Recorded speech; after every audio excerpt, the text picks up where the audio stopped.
Episode 30. A bonus episode. I had many different choices for this. I could have gone for the War Doctor. I do enjoy Day of the Doctor, but it's just a bit overdone. Then there's the Fugitive Doctor, but she's a bit too recent, and I really cannot be bothered to rewatch Fugitive of the Dragoon. Curse of the Fatal Death? No, too short, and too many Doctors. How about this oddity then? The Scream of the Shalka, starring the official 9th Doctor? For all of a few months, because 6 months later, Christopher Eccleston was announced, making this story literally the only thing deemed non-canon by the BBC. Now, I could have put this straight after Paul McGann, but where's the fun in that? Love a bonus episode, me. So let's just get into this 6-part webcast, where Richard E. Grant is the Doctor for only 14 minutes at a time.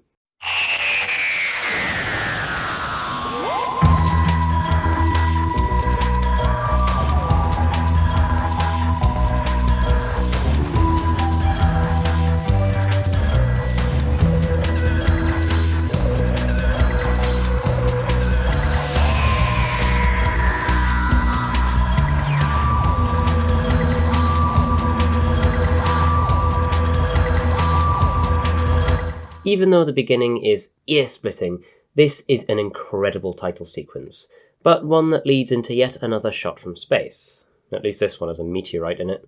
Said meteorite is spotted by these two gents, a badly voice-acted hippie and a businessman?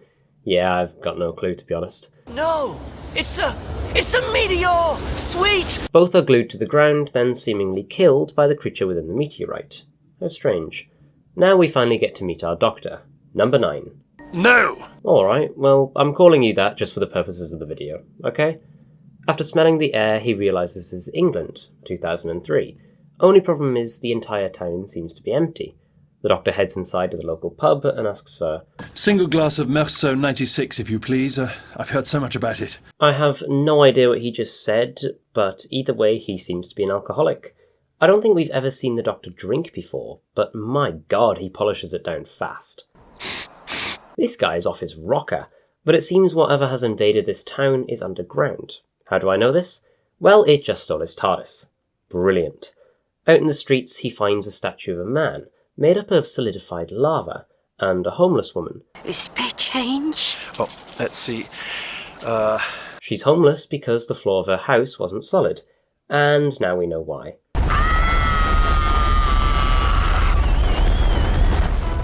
Are you alright? Matilda? Matilda? Okay, we don't actually. I really have no idea why she just died. But in this story, we aren't just following the Doctor. There's the barmaid from earlier, Alison, and by extension, her boyfriend Joe. Yet again, another person who cannot voice act. Alison wants the TV on, but Joe stops her. Next door hasn't got theirs turned up and the street's quiet. I like it like this. Don't say that, Joe. Don't say you like it. It's like they're living in a police state, but the thing is, they're not. It's literally aliens under the floor. No.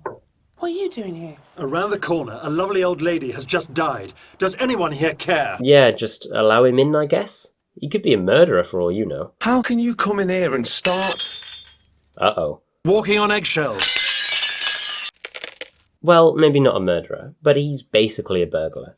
Alison explains that it all started 3 weeks ago. A vibration from underground, eventually it took over the town, and even affected one resident quite badly. Tell me about the solidified lava. That was a person, wasn't it?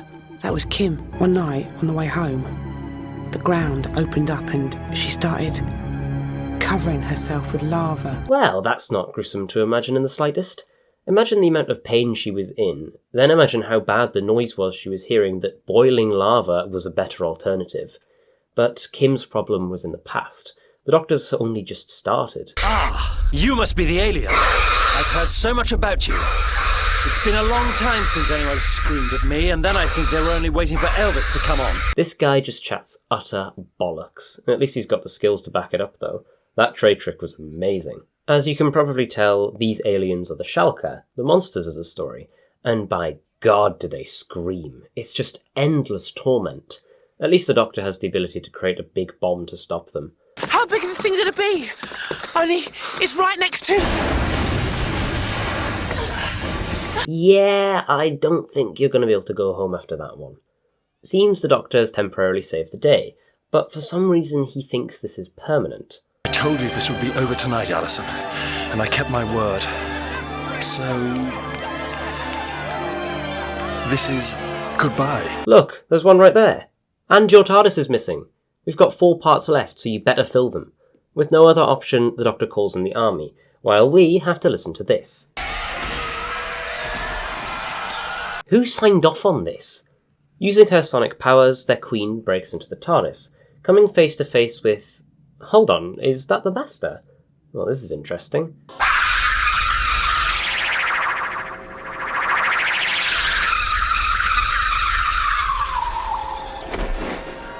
As you just found out for yourself. Well, that was a good trick. So this Master is played by Derek Jacobi, who would later play the Master in Series 3, then in Big Finish. He is just incredible, and is honestly the perfect match for Richard E. Grant. Speaking of which, the Doctor has successfully called in the military, but he doesn't really seem to like them. How ridiculous. I seem to attract the military.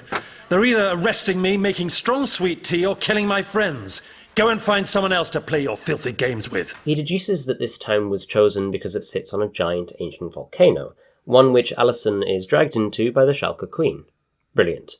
For some reason, the Shalka have a keen interest in her.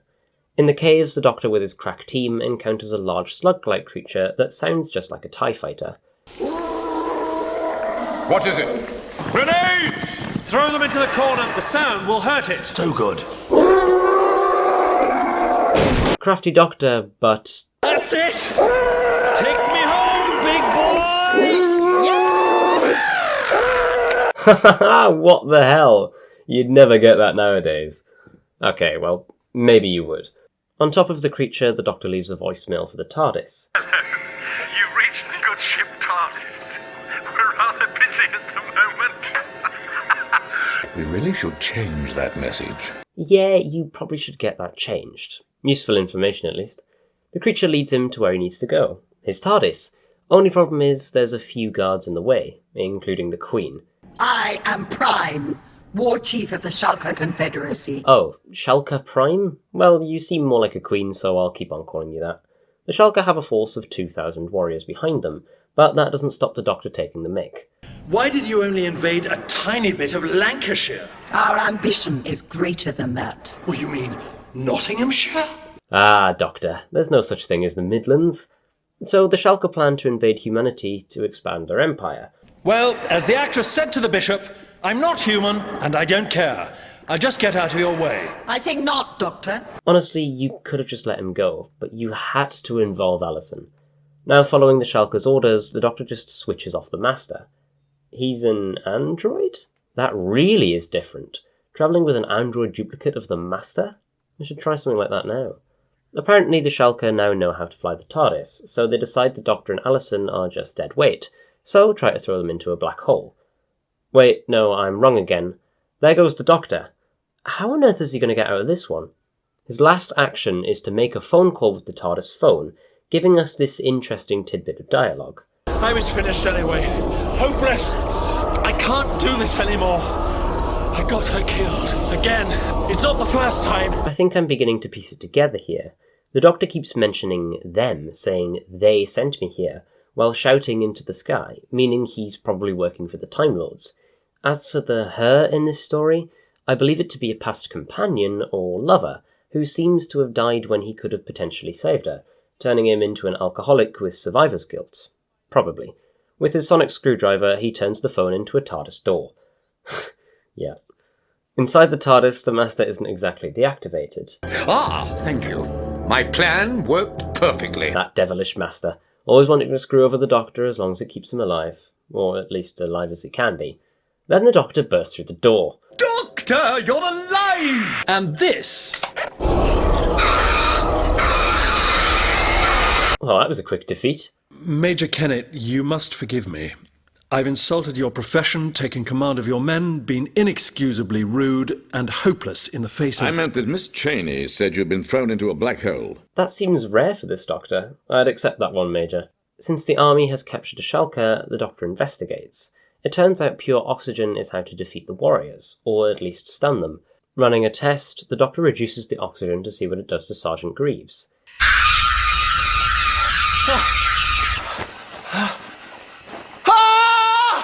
tad bit barbaric. It could have killed him. Just as Alison and Joe are about to evacuate, they're taken over by Shalka. But it's not just them. Every evacuee hasn't arrived at their intended destination, like zombies. So where are they? In the Pennines, middle of nowhere. Hold on, the Pennines? That's quite far from Lancashire. How fast were these people walking? It doesn't look like all of them had cars. After realising finally that Alison has a head wound, Joe, being a doctor, investigates. Oh no. And so the army marches onwards. Is it one of those rave things? No, mate, it's worse. Lancastrians. One of the voice actors sounds very familiar. Get off the fence! Get off the fence! Get away! Yes, that's actually David Tennant. He managed to secure a part because he was doing a play next door. Neat. With the army in tow, the Doctor arrives in the TARDIS, quickly knocking out Joe. Thank God. He quickly removes Alison's conduit thing and finds out it's not just this town, but 26 across the world, with the Chinese shooting on sight. I'm not gonna say anything. With Alison's help, it's a race against the clock for them to save the world from this annoying monster. Please make it stop already. I am the master, and you will... Evening. Come to like me when you get to know me, my dear Miss Cheney. Now that was very good. That, on the other hand, was not. He even had a voice crack at the end. Now with the Queen alone, they have a chat. We inhabit 80% of the worlds of the universe. Those you regard as dead. That is quite a lot. Seems a bit too many.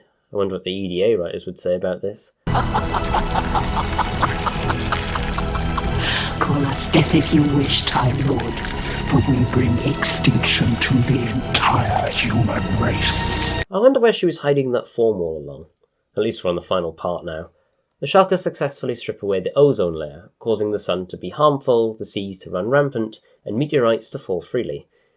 After swallowing Alison's brain Shalka, he can now understand them. I can understand the scream now. All that beautiful information. That was the pleasurable part. What the actual hell is going on here? What good is sitting alone in your room? Come hear the music play. I'd say get Richard E. Grant on X Factor, but it's finally shut down, and also didn't exist yet. So the Doctor saves the day by getting the Queen to shoot him into the wormhole controls, allowing him to reverse it into a black hole again and kick her in the face. Oh yes! Yes! But it's not over yet, because the warriors still exist. Alison takes the Shalka back into her brain, making her the centre of the network. But couldn't this be dangerous? I wouldn't risk losing you. You know I wouldn't. How? You've known her for barely a few hours. So Alison saves the day by stopping the scream with her willpower. Then, with one final sing from the Doctor, all of them are destroyed. We could have used the screen to fix the atmosphere. Not just to stop the Shalka, but to get rid of all the pollution. Yeah, well, after 20 years we still haven't fixed it, so there's a bust. At least this Doctor is self-aware for once. I don't like the military, but I have so many friends in it. I say I do not kill, but then I exterminate thousands. With the day saved, Alison and the Doctor have a nice chat with each other. Could we go back and see the pyramids? Find out who really built them? The TARDIS can travel to any time or place. And after that, she decides she'll travel with him. So she breaks up with Joe, setting a course for all of time and space. And that's Scream of the Shalka. To be honest, it wasn't great. I genuinely think that I have a headache now. It's just boring. The only genuinely interesting parts are the Doctor and the Master, but you can't ever go wrong with Richard E. Grant or Derek Jacobi. They really are the only thing even slightly saving this. Pretty much every single voice actor, except for these two and David Tennant, seem like they either don't care or have never been in a voice acting booth before. It's like Matt Smith in Series 1 of the Adventure Games. I also have a tad bit of an issue with the animations. They're crap. Okay, well, crap is a strong word, but to say they've dated after 20 years is quite an understatement. Every shot seems just a tad bit too close. The screens feel so full. The style is also one that I don't like looking at. Every character just looks off. I don't really know how to describe it. Am I glad this didn't become the main canon? Yes, but I do wonder what they would have done with it. As soon as Eccleston was announced, a sequel was cancelled instantly, so the only story that they ever made was uploaded to the BBC website, and you can still read it today, so I'll put a link in the description if you're interested. It's also where I got the thumbnail from, which is nice. I'd love to hear more about why this Doctor is so depressed and uncaring. Usually the Doctor would jump at the chance to help humanity, but here he's only doing it because his hand is forced. But let's be honest, it's worth not knowing just to have the show that we do now. A whole month-long series, and man, I have enjoyed it. I'll admit some days were harder than others, but we finally got through it. To all those that stuck with it to the end, and are here now, I salute and thank you for your support and dedication. As I said right back in the first episode, it means the world to me. Especially considering that for this series I had to write well over 200 copyright appeals, demonstrating just how ridiculous the YouTube copyright system is. Making this series, it had to be at least a month and a week before. Now this is better than what it used to be, which was 2 months. But they've changed it so that if you appeal something, it takes only a week. But since I ran slightly over schedule with these videos, I'm recording this one on the 27th of October, which is obviously quite close, but because of that, I've had to just forego completely going over disputes, because that'll take a month and then a week, and I just do not have that time. So if I ever do get monetized, ad revenue will not be coming from these videos. Which is fine, I guess. Revisiting these stories has given me a new perspective on some of them, and I've ended up enjoying some I disliked originally or had barely any opinion on. There's not many Doctor Who episodes I strongly dislike. You've probably noticed that I like a lot of them, and that's just how it is. At times I find it difficult to pick out flaws because they're just fun. This is my favourite show, so of course I'm going to enjoy most of it. But when I don't, you really can tell. Over 2 years of thought and 4 months of work has finally come to fruition, and I suppose I have to find something to do next. I doubt it'll be another month-long series, as Christ, this has taken it out of me. My motivation has sunk so low, but it has been fully worth it. So, who knows? As the Doctor says, the future is not fixed. So I'll see you there.